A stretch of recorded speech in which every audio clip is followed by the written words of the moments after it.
When driving south on Interstate 580, you can briefly see this racetrack before it disappears behind a hill.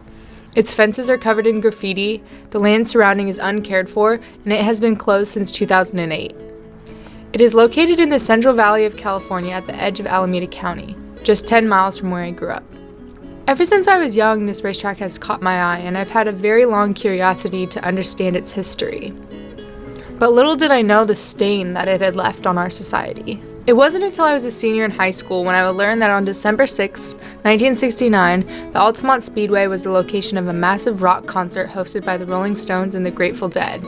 Some dreamed that it would be Woodstock in the West. But if this was such a massive concert that was compared to Woodstock, and I only grew up 10 miles away, how would I not heard of it? And how did legendary bands like Santana, the Rolling Stones, and the Grateful Dead end up on a countryside racetrack in the middle of the Central Valley? How did a day that was supposed to end up like this result in this? This is the story of Altamont. In the 1960s, the Rolling Stones were not who we know them to be today. In their early days, they spent much of their time covering blues tracks, but as music began to change, the Rolling Stones did too. By the mid-1960s, they started to write their own music, which leaned more towards rock and pop rock music.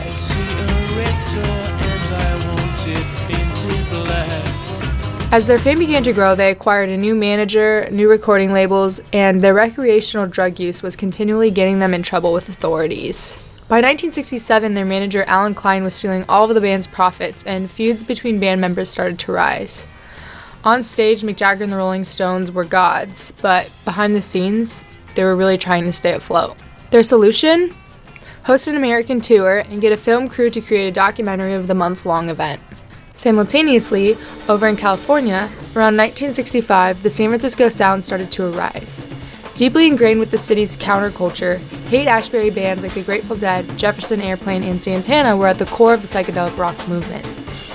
The San Francisco music scene was about the sharing of love and music, and it was not uncommon for bands to play free impromptu concerts in the streets of San Francisco or in the fields of Golden Gate Park.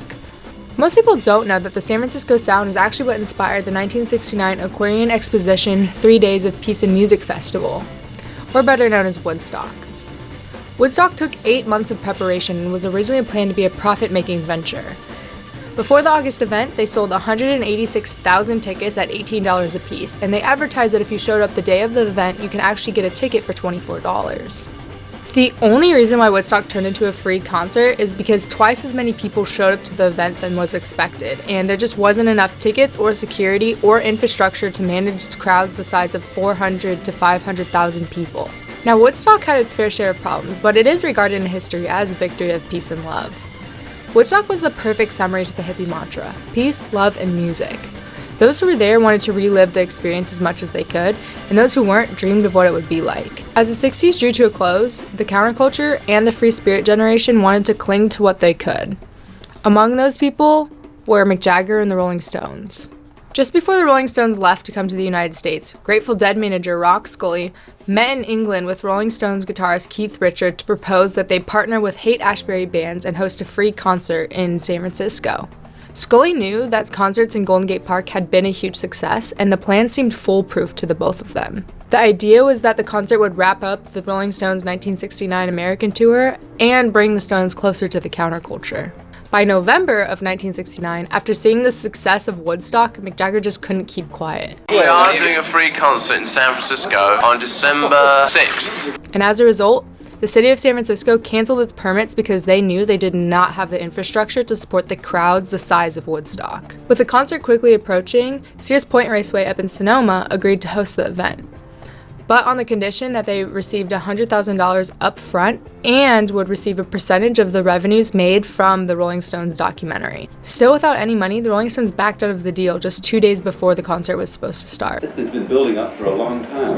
Off and on, off and on. Dick Carter's on the line. He's offering us a speedway at Altamont. And he promised that there would be space for 200,000 people. As a result, crews had to tear everything down at Sears Point and drive 80 miles to Altamont. There were less than 36 hours to get the stage constructed, lights and sound functioning, and to spread the news of the third location change.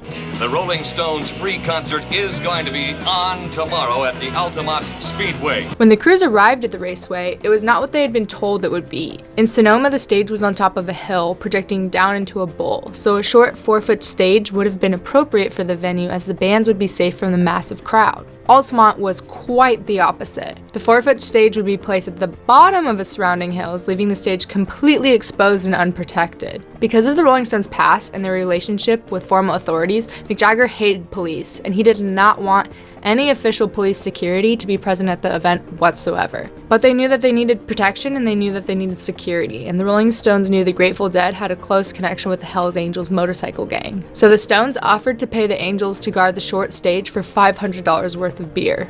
An estimate of 300,000 people showed up at Altamont, 250,000 more people than the small valley could hold. The day would include sets from Santana, Jefferson Airplane, the Flying Burrito Brothers, Crosby, Stills, Nash & Young, the Grateful Dead, and the Rolling Stones. As the hills began to fill in with people, hard drugs, marijuana, and laced jugs of wine were openly shared amongst the crowd. Most of the people there were unaware of the drugs and alcohol that they had consumed, so as the bad acid trips spread across the valley, the day grew more and more grotesque.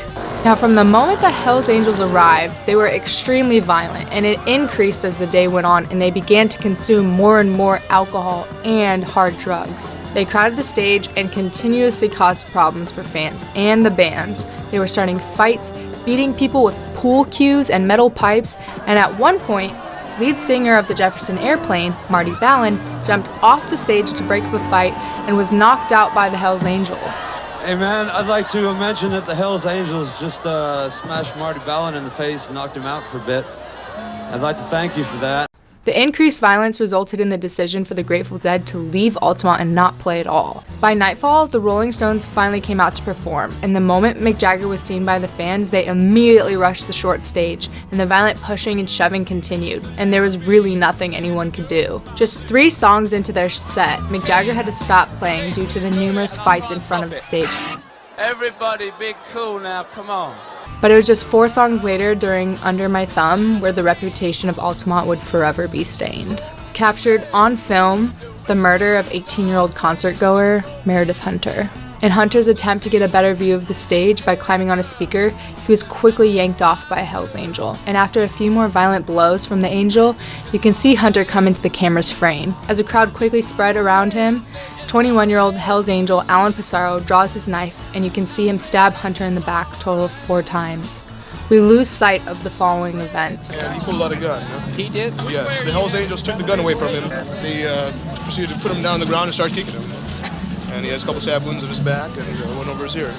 Got here, the doctor checked him out, and that was it. We pronounced him dead and super funny. In the coming days, everyone would soon learn about the tragedies that happened at Altamont. And the people that were there quickly wanted to forget about it. The bands that were in attendance did not want to take accountability for the disorder and chaos of the day, and the Hells Angels definitely did not want to be held accountable for being the security force at the event. But this is the part that I think is most important. Altamont may be one of rock's darkest days, but it's often referred to as the day the music died.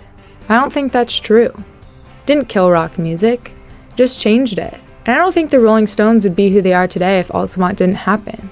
They realized they weren't invincible, and bad things could happen to them and those around them.